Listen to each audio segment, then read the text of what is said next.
Hello mpenzi mtazamaji wa chaneli yetu ya Manyoya TV. Ni kawaida kupita barabarani na kuona mabango mbalimbali, mabango ya biashara mbalimbali ikielekeza biashara. Lakini si kawaida kuona bango lolote likielezea masuala ya Qur'ani au Biblia.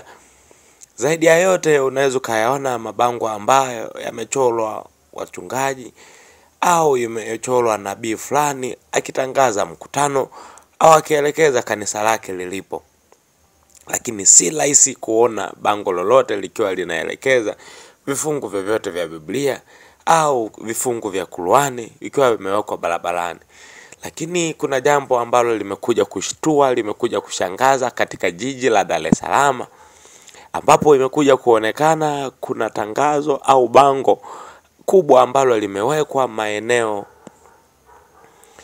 maeneo ya Dar es Salaam jirani na chuo cha UDSM, alafu ni mtaa wa Makongo juu. Hapo ni jirani na chuo pia cha ardhi. Kwa wale wengine wanaotoka Kagoba utaliona bango hilo, na wanaopita hiyo njia kuelekea sehemu mbalimbali wataliona bango hilo. Ni jambo ambalo kidogo limekuwa likishangaza, na ni jambo ambalo limeshtua wengi kuona bango hilo ambalo linaeleza kifungu cha Biblia ambacho ni Kutoka 20 sura ya kwanza. Ni 20 sura ya 20 mstari wa kwanza mpaka mstari wa 17, ambapo imeeleza amri zote 10 za Mungu zikiwa zimeandikwa kwenye Biblia kisha kuzikopi na kuweka kwenye bango hilo. Jambo ambalo limekuja kuwashangaza wengi. Je, ni nani aliyejitolea kufanya jukumu hilo la kuamua kuwakumbusha watu kwamba Mungu amri zake zipoje na nini Mungu anataka? Na ni jambo ambalo ni gumu kidogo mtu ajitolee kwa gharama zake, kwa hesabu zake, amue kuweka bango hilo katika eneo hilo lenye uwazi. Tena ni bango kubwa, na ilivyo kawaida kwamba bango huwezi kutengeneza kwa bei rahisi tu, huwezi kutengeneza kila hivyo kaweka tu na njiani, na sio mchungaji na sio nani. Sasa basi imefahamika na kujulikana kwamba aliyeweka bango hilo anaitwa Hamisi Ramadhani. Ni mkazi wa jiji la Dar es Salaam, ambaye kwa maelezo yake inaonekana ni mtu aliyelelewa kwenye malezi au makuzi ya dini ya Kiislamu, lakini pia ni mtu ambaye pia amelelewa na watu wengine wa Kristo ambao wanasadikika kuwa ni dini ya Kisabato. Yaani naweza nikasema ni wa Adventist. Hivyo basi baadhi ya watu wengi wamekuwa wakishangazwa kupita kwenye eneo hilo baada ya kuona bango hilo na kujiuliza, eti mwenzangu, ni amri gani kwenye bango hili ambao unaweza kawa hujaifanya? Au kwenye bango hili ndugu yangu umebakiza amri gani kutokuifanya? Au umeshafanya ngapi kwenye bango hili? Watu wengi wamekuwa wakijiuliza kwenye hilo. Sasa je, na wewe mwenzangu unayenitazama kwenye chaneli hii ya Manyoya TV, ni amri gani unayoweza kusema hapa hujaifanya? Ni amri gani hapa ambayo unaweza kusema umeshaifanya? Nadhani moyoni mwako unaweza kuwa unajua, au unaweza kujijua na kujieleza kabisa kwamba ipe hii na hii umefanya, hii umefanya, hii hujafanya.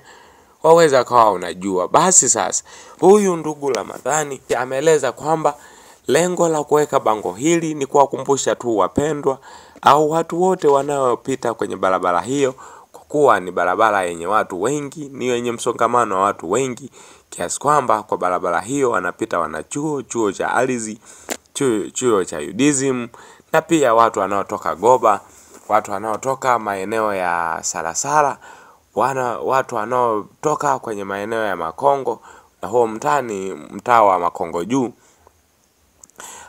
Basi wanaweza kapitia wakasoma wakaona nini Mungu anawakumbusha. Na pia imetokea mara nyingi watu wanaopita kwenye magari, watu wanaopita na magari yao, bajaji, pikipiki, wamekuwa wakishangaa sana kuona bango hilo kwenye eneo hilo la barabara, tena bango hilo likiwa likubwa kabisa, na wengi kujiuliza kwamba ni nini lengo lake na ni nini nia yake huyo mtu. Ingawa kwenye maoni ya wengi imeonekana wengi wakisifia juu ya hicho alichokifanya huyo ndugu ambaye anasadikika kuwa anaitwa Hamisi Ramadhani kwenye picha kama mnavyomuona hapo. Ingawa amevaa kapelo, hajapenda kuonekana vizuri kwa uzuri kabisa picha yake.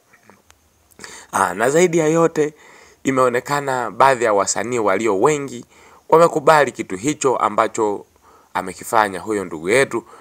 Na pia ameonekana ndugu Ndalo akijirekodi akipita kwenye eneo hilo, akirekodi video na kuirusha kwenye mitandao yake ya kijamii, especially kama Facebook, Instagram pamoja na YouTube. Na si hivyo tu, ameonekana pia Eliud Samuel akijirekodi akizungumza akiwa anapita kwenye gari, akiwa anapita eneo hilo na kuonyesha amri hizo 10 tena na kuposti kwenye akaunti zake. Watu wa Makongo tumekumbukwa. Dr. Ipiana jana alisema mambo ya revival ifike mahali mabango ya kutukumbusha juu ya dhambi. Ile pale namba 6 mnayokimbia ile. Ile ni namba 7 ile. Usizini. Usiibe Makongo jamani, halizi hapa. Tayari revival, uamsho umefika. Injili mtakutana nayo tu. Bango ni kubwa, maelezo bado lije lingine, usitamani mke wa mwenzio, iko pale, iko. Nawaambia watu wa Makongo wote, raundi hii injili mtaisikia. Na si hivyo tu, ni wasanii wengi ambao wamekwenda kufanya hivyo kwa ajili ya kuappreciate kile kitu ambacho amekifanya. Ndugu yangu, rafiki yangu wa channel hii, na kuomba usisahau kusubscribe, usisahau kucomment, usisahau kulike ili uzidi kuwa mwanafamilia wa channel hii. Na pia tutakwenda kukuonyesha live au tutakwenda kuongea naye live huyu mpendwa kwa ajili ya kupata mazungumzo zaidi, ni nini ameazimia tena kukifanya kwa ajili ya kuendelea kuwakumbusha watu. Ndugu yangu, kama bado hujasubscribe, bonyeza alama iliyoandikwa subscribe kisha alama ya kengele. Utakuwa mwanafamilia na utakuwa umejihakikishia kupata updates zote zinazofanyika kwenye channel hii yetu ya Manyoya TV. Ndugu yangu, usisahau pia kushare, usisahau kucomment. Bye bye. Ni mimi ndugu yako Manyoya, au unaweza nikasema ni Sandalegi, yani mguu wa radi. Nikutakie maisha mema. Bye bye.